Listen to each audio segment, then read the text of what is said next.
Agora, voltar a disputar competições nesse momento, que nem, por exemplo, está acontecendo no Rio de Janeiro, quando claramente há um racha no campeonato, alguns querem, outros não querem, e não tem nenhuma razão, porque assim, se você tivesse uma data limite, se você tivesse alguma coisa acontecendo daqui a 15 dias que eu preciso terminar o campeonato, e não é o caso, ninguém está colocando data limite.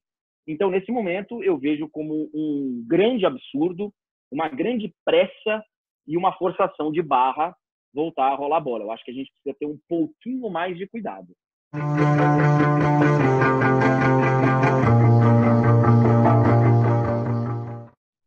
Fala, pessoal, tudo bem?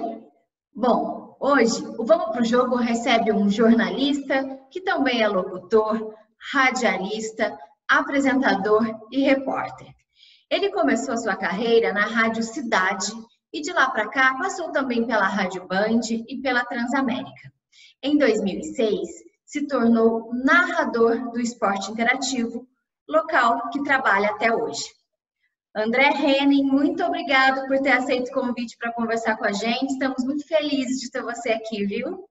Imagina, a honra que é minha. Obrigado a você, Carol, e estou à disposição aí. Vamos pro jogo, né? Vamos lá. Vamos pro jogo. Bom, André, a gente está vivendo uma situação muito atípica para todo mundo, né? Tudo parou, alguns campeonatos já voltando, e a gente começa a ver, a ensaiar essa volta aqui no Brasil também, né? Eu queria saber como que você vê essa possível volta já, alguns clubes já testando aqui no estado de São Paulo seus atletas. No Rio, o Campeonato Carioca voltou, parou e agora vai voltar de novo. Como que você enxerga isso? E eu já queria emendar uma outra pergunta. Você se sente à vontade e seguro para voltar nesse momento ao estádio para fazer uma narração de futebol? Vamos lá. Vou começar pelo fim. Não me sinto nem um pouco à vontade. Eu não me sinto à vontade para sair de casa, para ir no mercado, para fazer as coisas básicas que a gente precisa. E falo isso de uma maneira muito tranquila e muito clara, sem hipocrisia, sem demagogia, preocupado muito pouco comigo, porque se eu pegar a doença, graças a Deus, e se Deus quiser, se eu pegar, eu vou ter uma condição de ter um hospital, de ter um leito, de ter, enfim, suporte médico para me auxiliar. E essa não é a situação da maior parte do Brasil. Tem gente na fila para UTI. Então, assim, é um negócio louco você ter uma pessoa querida ali e ela não poder ser medicada, você não poder fazer nada por ela. Então, eu acho que, nesse momento, muito mais pensando no coletivo, eu não tenho segurança nenhuma de voltar a sair de casa. Ainda bem, para mim, que a minha empresa, a empresa para a qual eu trabalho, a Turner, que hoje é dona das marcas de esporte interativo, da marca Esporte Interativo, não é que ela nos proporcionou, não é que ela nos deu a chance de trabalhar de casa, ela nos obrigou a trabalhar de casa. Então, é um negócio assim, ela está muito preocupada com a saúde dos funcionários, então ninguém está habilitado a entrar na emissora nesse momento. Eu, por exemplo, esqueci os meus óculos, que nem você está usando os seus óculos, eu não posso voltar lá para buscar, mandei fazer outro. Então está nesse nível. Agora, voltar ao futebol nesse momento, e nós estamos aqui falando no final do mês de junho, eu acho no Brasil ainda uma loucura. Concordo que a gente tenha que começar a planejar uma volta. Ok. Concordo que alguns clubes que têm mais estrutura, eles possam retornar aos treinamentos e passar a ter um monitoramento dos seus atletas muito mais próximo, testando ali a cada 2, 3 dias, né? Entendendo quem tem anticorpos, quem não tem, enfim, conhecendo melhor o grupo que ele tem à sua disposição e terá à sua disposição quando a bola voltar a rolar. Isso aí eu entendo, isso aí estamos todos afinados. Agora, voltar a disputar competições nesse momento, que nem, por exemplo, está acontecendo no Rio de Janeiro, quando claramente há um racha no campeonato, alguns querem, outros não querem, e não tem nenhuma razão, porque assim, se você tivesse uma data limite, se você tivesse alguma coisa acontecendo daqui a 15 dias que eu preciso terminar o campeonato, E não é o caso. Ninguém está colocando data limite. Então, nesse momento, eu vejo como um grande absurdo, uma grande pressa e uma forçação de barra voltar a rolar bola. Eu acho que a gente precisa ter um pouquinho mais de cuidado. Certo. André, eu queria falar agora do seu outro lado, né? A Carol fez uma pergunta para o André, narrador, que vai aos estádios e tal. Eu queria falar do André, entrevistador. Para mim, o seu programa no ar com o André Henning, me corrija se eu estiver errado, mas acho que é esse o nome, né, do programa? Isso. Que era o nome do programa. Era um dos melhores programas de entrevista, né, que a gente tinha na TV, na internet. Eu assisti vários, eu gostava muito. E eu queria saber, primeiro, por que acabou. Segundo, se nessa pandemia deu vontade de retomar esse projeto, né? Até porque você não está podendo ir aos estádios e tal, e você poderia fazer entrevista como a gente tem feito aqui, pelos aplicativos, Zoom ou qualquer outro. E qual foi a emoção de encerrar o programa ali, né, sendo entrevistado pelo seu pai, né, que é um grande jornalista? Vamos lá, então. Por que o programa acabou? Primeiro, obrigado, né? Obrigado pelos elogios.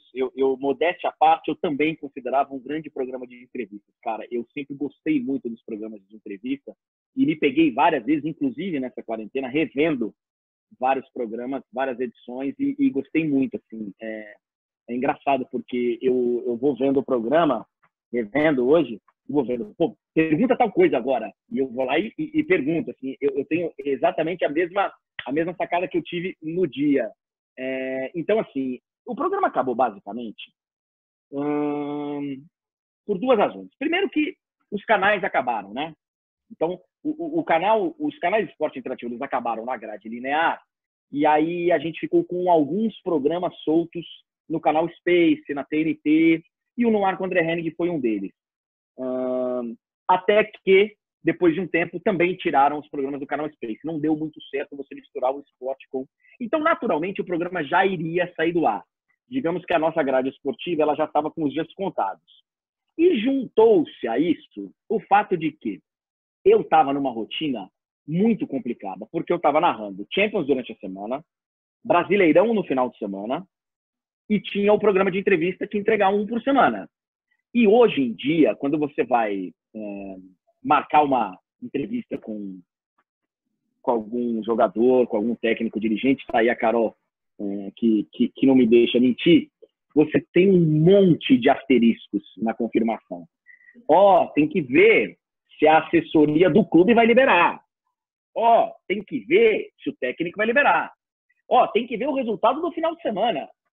Marcar uma entrevista para segunda dependia diretamente do domingo. Se o time tomasse uma porrada domingo, eu não tinha entrevistado segunda. E isso acontecia para quinta, né? Porque o convidado de quarta ia jogar. E aí o time joga mal na quarta, o técnico manda todo mundo ficar quieto e antecipa a concentração do final de semana. Então, tinha um monte de asterisco e a minha vida ela era mais ou menos assim. Vamos começar a semana. André, sábado você vai a Porto Alegre, domingo você narra o jogo em Porto Alegre, segunda você volta de Porto Alegre e já passa aqui na TV para fazer o de placa, e talvez tenha o convidado do domingo. Talvez, né? Que jogou no domingo. Aí, na terça e quarta, você narra Champions. Se o convidado não puder na segunda, tem um para quinta. E se der uma zebra total, na sexta a gente arruma alguém. Ou seja, eu não tinha um dia para programar na minha vida. Eu não podia marcar um dentista. Eu não podia, sabe? Eu não podia fazer nada. Então, realmente chegou num ponto que a minha rotina, o momento atual de conseguir levar o entrevistado até o estúdio, porque o meu programa ele também exigia isso. Ele exigia boa parte do programa, da graça do programa, era o cara estar lá, naquele ambiente. Então, não era um programa que eu podia pegar as coisas e ir até um clube para entrevistar o cara. Então, foi uma junção de todos esses fatores que né, acabou terminando o programa. E, para encerrar, na última edição, eu tive essa grata surpresa, né, que arrumaram para mim lá do meu pai ir me entrevistar. Então foi realmente 100% surpreendente, eu não tinha a menor ideia que aquilo fosse acontecer.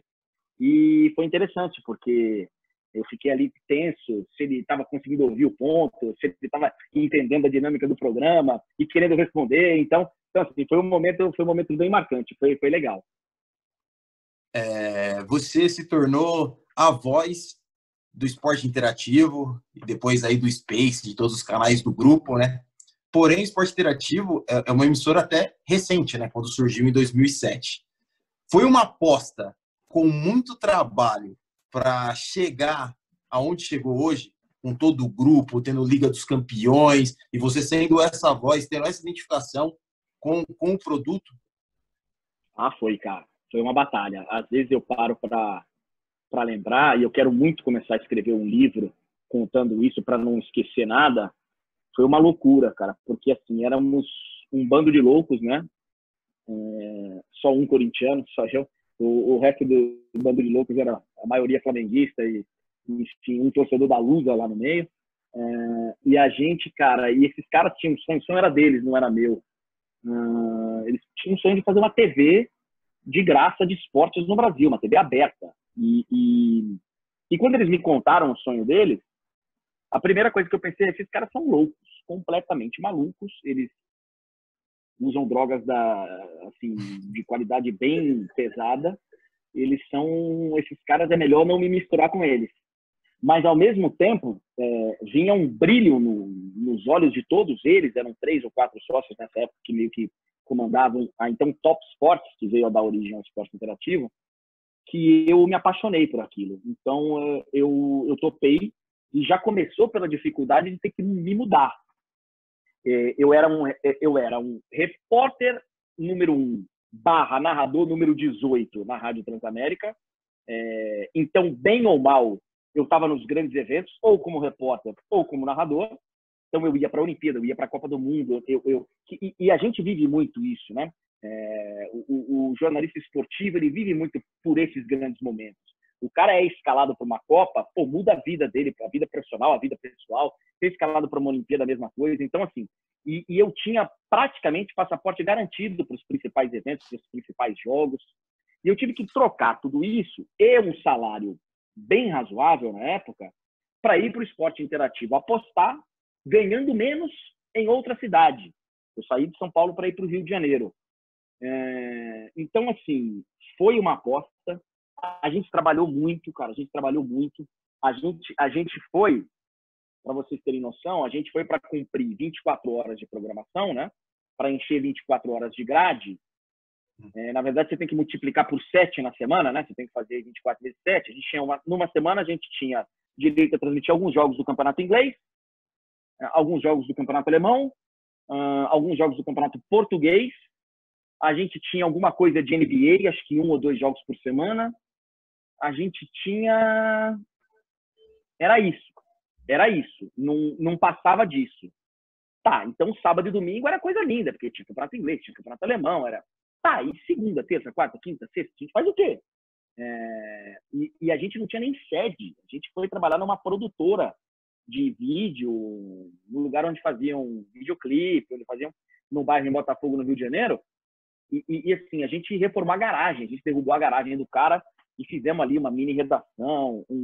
Então, ao mesmo tempo que foi um grande desafio e deu muito trabalho, foi muito prazeroso, porque você vinha com as ideias mais estapafúrdias que tinham. Vamos fazer um programa desse jeito? Vamos. Então você tinha que tomar cuidado, inclusive, ao sugerir alguma coisa, porque eles topavam tudo. Então, se você topasse, escuta, e se eu sair na rua? Eu lembro que eu fui correr a minha primeira maratona, em 2007, justo quando a gente estava começando a TV ali. E aí, eu dei essa estúpida ideia de fazer um reality acompanhando a minha maratona. E aí eles toparam. Eu falei, e agora, cara? O que eu vou fazer? Eu não posso desistir, né? Eu entrei era a minha primeira. Eu entrei num esquema que eu não posso... Imagina, o cara me acompanhando o tratamento, chega no dia, quilômetro 25, eu falo, pra mim deu. Eu ia me ferrar. Então, cara, era uma loucura, porque tudo que a gente sugeria, eles topavam. Aí depois a gente ia assinando, alguma coisa saindo do ar, outras coisas ficaram, a gente foi... Cara, para você sair disso, e 10 anos depois, quando o canal acabou, quando os canais acabaram, mas a marca está aí, a gente continua usando o nome e tal, e fazendo do nosso jeito. Entendendo que essa marca foi vendida para Warner Media, primeiro para Turner, que é da Warner, que agora é da AT&T, e é uma das maiores empresas de comunicação do planeta. É um negócio muito sério, cara. Eu sei que tem muita gente que fala, pô, o esporte interativo é um fracasso, né? Faliu, o canal falido. Eu vejo muito isso nas mídias sociais, principalmente quando os caras nem querer te ofender e tal. Você narra nesse canal falido aí. Assim, é justamente o contrário. Eu tenho um baita orgulho de ter construído um grande canal de esporte e que muita gente tem saudade. Ô, André, você falou em desafios e eu acho que durante esse período que você está no esporte interativo, quando os jogos passaram para o Facebook, eu acho que foi um outro desafio, né, nessa construção aí dessa marca, porque até então era algo que todo mundo não sabia se ia dar certo. Eu quero saber de você se você acha que hoje isso já é uma realidade e se daqui para frente a tendência é que isso aconteça cada vez mais. Sem dúvida. Já era uma realidade antes da pandemia, e a pandemia ela escancarou isso, né? Isso já era. A gente faz jogos também pela internet desde 2012, 2013, com o EA Plus, o nosso aplicativo. Então, a gente já nasceu muito moderno. O esporte interativo, ele nasceu, a nossa contagem regressiva para a TV entrar no ar foi via Orkut. Eu sei que vocês são mais novinhos, vocês acho que nem pegaram isso, mas a nossa contagem regressiva foi no Orkut. Então, a gente fazia interatividade por SMS e tal. Então, para a gente, essas novidades, essas atualizações tecnológicas, elas estão no nosso DNA. Então, foi muito tranquilo. E por ser tão tranquilo para a gente, eu acho que a gente tomou um susto com a reação do público. Porque eu mesmo me peguei várias vezes nas mídias sociais, e também com meus amigos, pessoalmente, e olha que eu tenho um grupo de amigos assim, bem antenado, bem ligado, mas eu me peguei em vários momentos assim, tipo, não é possível, cara. Não é possível que essas pessoas não estão entendendo que esse é o caminho natural. E você tinha que parar e explicar. E aí eu chegava e perguntava, escuta, você compra livros como? Eu vou na livraria, mas aí já tinha outro que fala, eu compro na Amazon, eu leio, né, digital, eu mando entregar lá em casa, faço uma pesquisa de preço e entrega lá em casa. Então, como é que você compra CD, né, como é que você comprava CD? Eu comprava tal, mas hoje você não tem nem mais CD, né, então você vai lá e... Então, aí eu comecei a mostrar para as pessoas que a gente estava fazendo tudo quase pela internet. A gente estava pedindo McDonald's pela internet, a gente estava... no caso, eu não leio mais livro físico, até porque eu tenho alergia, então se o meu livro ficar fora da embalagem em uma semana, eu começo a espirrar. Então eu leio tudo no iPad, no tablet, eu leio jornal no tablet. Para mim, é tudo muito automático.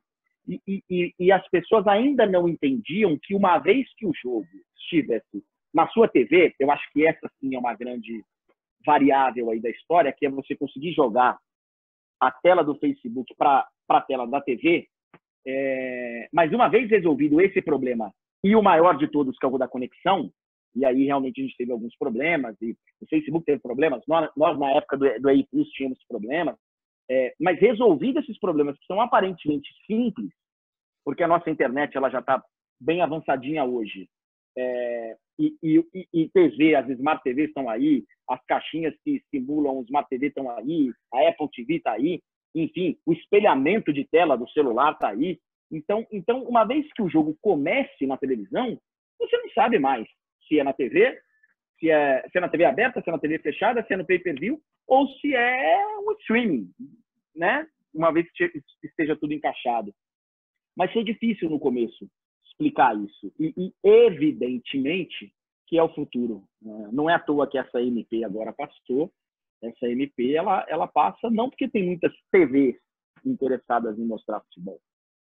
Não é por isso. É porque tem muitos players digitais aí querendo mostrar futebol. É a Amazon, é o Google, é o Netflix, sei lá, o Facebook, é o YouTube, a DAZN, enfim.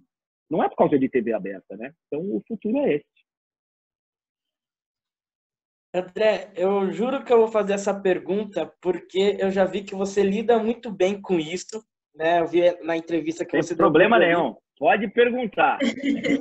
Não, é sobre as críticas, né, que você recebe pelo seu estilo de narração, às vezes, né? O pessoal fala que você grita demais, inclusive na entrevista que você deu para o Bolívia, né?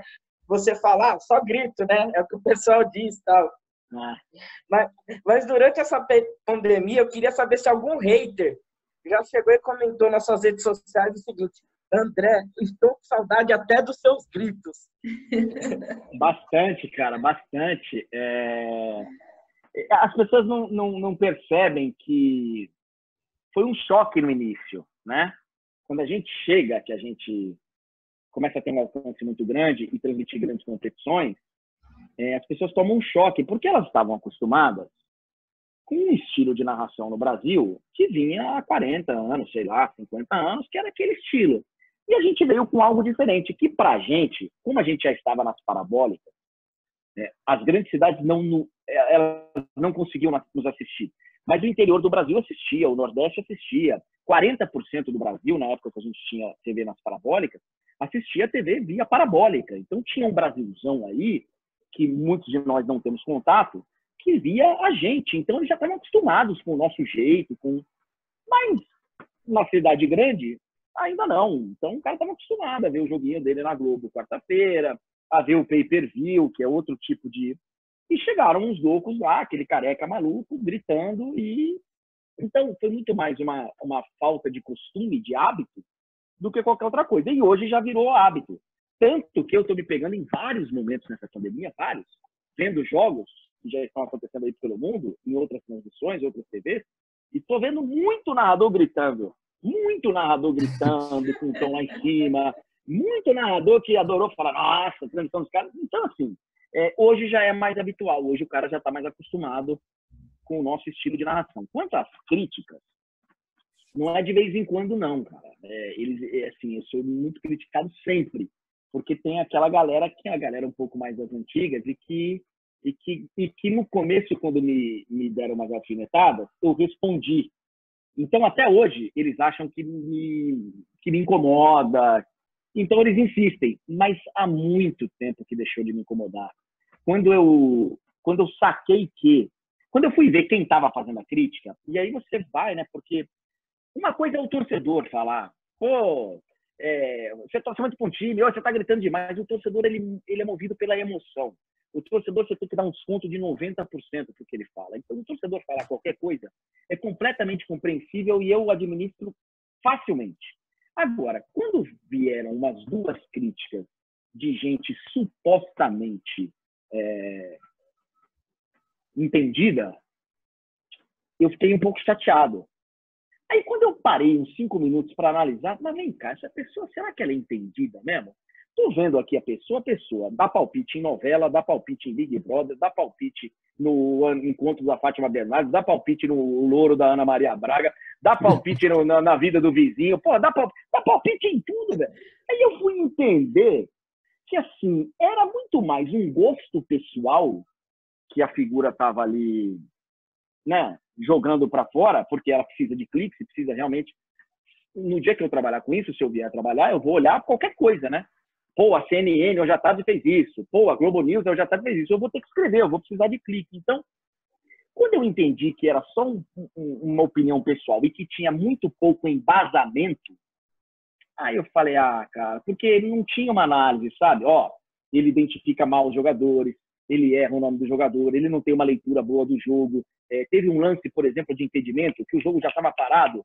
Há uns 5 minutos ele continuava narrando como se o jogo tivesse em andamento. Pô, teve aquele lance que ele não fez a leitura correta de que o árbitro estava muito longe e por isso ele expulsou o cara. Não tinha isso.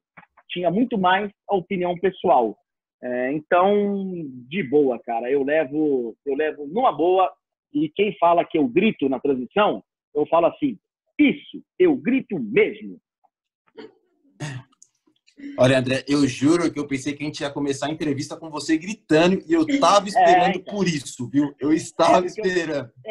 os caras falam que eu só grito. Eu falo, pô, então quer dizer que eu consegui meu emprego assim? Cheguei lá na porta da Rádio Metrópole, né? Que antes era a Rádio Cidade, que você falou, Carol, lá em Salvador. Ei, me contrata, se não me contratar, eu vou embora, não vou embora, olha aqui. Então, cara, tá bom, eu só grito, beleza. Mas assim, e como é que era na infância, André? Porque você tinha em casa referências muito fortes no jornalismo pro Brasil, né?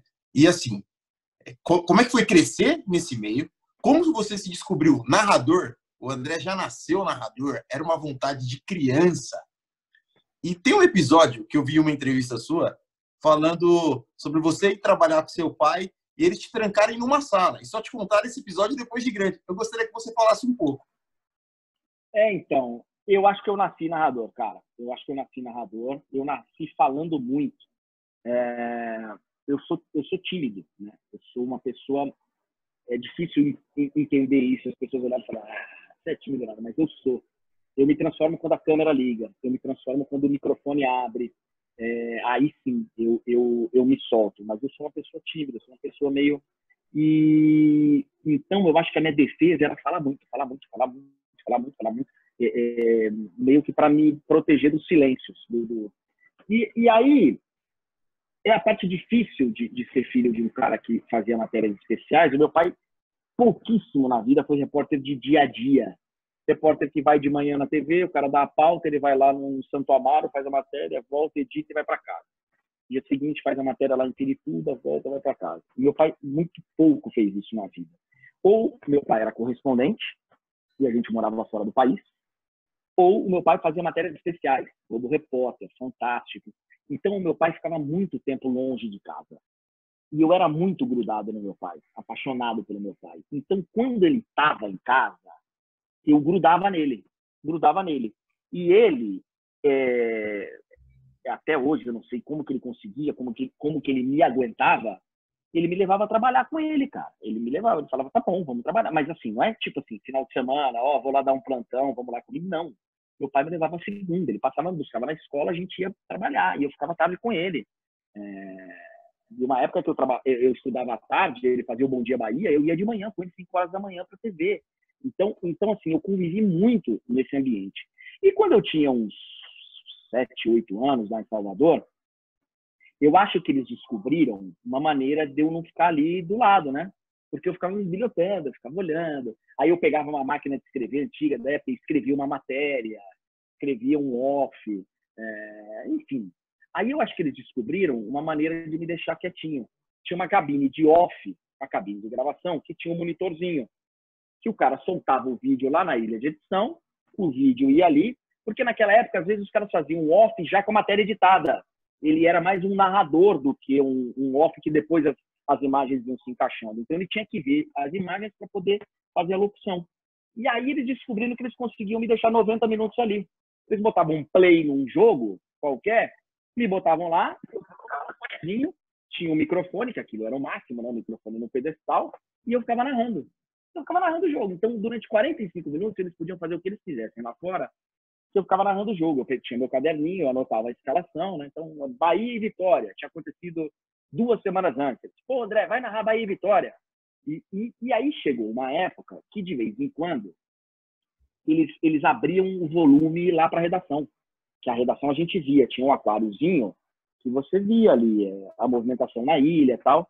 E aí eles colocavam, vamos ver o que aquele moleque está fazendo lá dentro, né? Aí eles aumentavam o volume e todo mundo começava a ouvir a minha narração, que eu achava que era só eu. Eu achava que eu estava narrando para mim, né? E aí, cara, o nego começava a rir e eu não entendia aquilo. Aí quando eu saquei que eles estavam ouvindo o que eu estava narrando, aí eu, me senti, né? Pô, já estou narrando e já tem gente me ouvindo.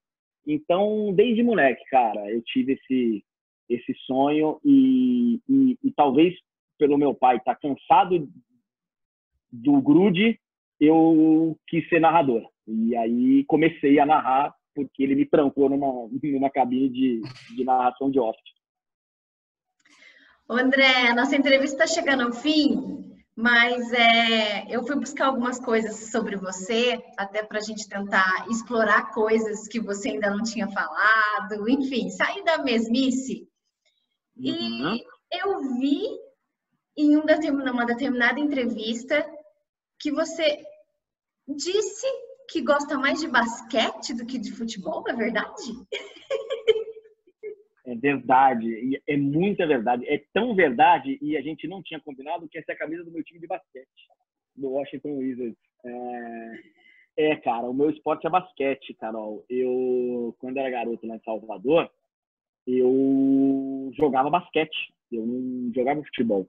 Eu nunca fui, assim, um grande jogador de futebol. Jogo mais ou menos, até hoje jogo minhas peladas e tal, mas eu era bom mesmo jogando basquete. Então, foi o esporte que eu mais joguei. Nessa época, eu comecei a acompanhar alguma coisa de NBA, e para mim aquilo era fantástico.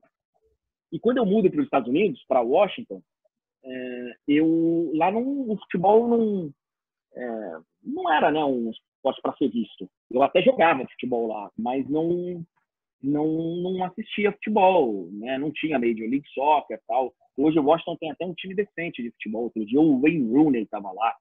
Mas a graça minha era ir ver basquete. Então eu comprei season ticket lá, o ticket da temporada, o ingresso da temporada do Washington, que na época não era Washington Wizards, era Washington Bullets. Então eu fui ver Michael Jordan, eu fui ver Charles Barkley, eu fui ver aquelas feras todas enfrentando o Washington. E aí, quando eu passei para a narração, eu senti que era um esporte muito mais emocionante de ser narrado que o futebol.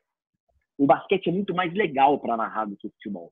É que o futebol, muito mais gente assiste, né? Você tem aqueles momentos que ficam marcados para sempre. É muito raro alguém chegar, e eu tenho algumas narrações legais de basquete assim, que eu fiz durante a história, mas é muito raro alguém chegar e falar, pô, eu lembro daquele dia, Brasil ganhando da Argentina, o Brasil voltando para a Olimpíada, e aquela sua narração. É muito difícil. E a de futebol, toda hora alguém fala, o impossível aconteceu, o homem é uma máquina, uma besta enjaulada. Então, isso toda hora. Então, o futebol ele é muito mais vivo pra gente. Mas bom mesmo é narrar basquete. Porque basquete, um time tá perdendo de 15 pontos, o jogo tá vivo. O jogo tá vivo. Você começa a criar uma tensão. 15 pontos, um time vem, faz 2, caiu para 13, o outro já não fez o ataque, olha, já pode cair para 10. Já pode cair para 10 pontos, se vier uma bola de 3. Então, você tem muito mais artifício para deixar o clima tenso, de emoção, de apreensão. Então, eu até hoje, se estiver passando um grande jogo de basquete, um grande jogo de futebol, muito provavelmente eu vou assistir o grande jogo de basquete. André, a nossa entrevista chegou ao fim, eu já vou pedir para você, para mais para frente você voltar para a gente falar de basquete, porque os meus amigos amam basquete e o olhinho deles estão até brilhando quando você começou a falar. Então eles sabem, Carol, o tanto que eu sofro pelo time que eu torço. O meu time é bem ruim. Mas eu gosto, cara, é paixão. Torcer para time que ganha toda hora também não tem graça. Maravilha. Bom, obrigada, viu, por você ter separado o tempinho para conversar com a gente. Muita saúde, sucesso na sua carreira e que você continue gritando muito ainda aí pra gente. Pô, tomara. Obrigado a vocês pelo convite, o papo foi ótimo. Mandar um grande abraço aí, Vinícius, Samuel e todo mundo que acompanhou aí. E continuem indo pro jogo. Obrigadão. Bom, pessoal, essa foi a entrevista com o André Henning. Se você gostou, não esquece de compartilhar o link. Não esqueça também de se inscrever no canal e dar um joinha. Toda segunda e toda quinta tem vídeo novo por aqui. Samuel Nascimento, Vinícius Bacelar. Até a próxima e vamos pro jogo. Lateral para o Chelsea. Aquele sorriso, aquele maldito sorriso. Ele precisa cuidar dos dentes, viu? Porque ele tem um sorriso bem zoado, mas tudo bem.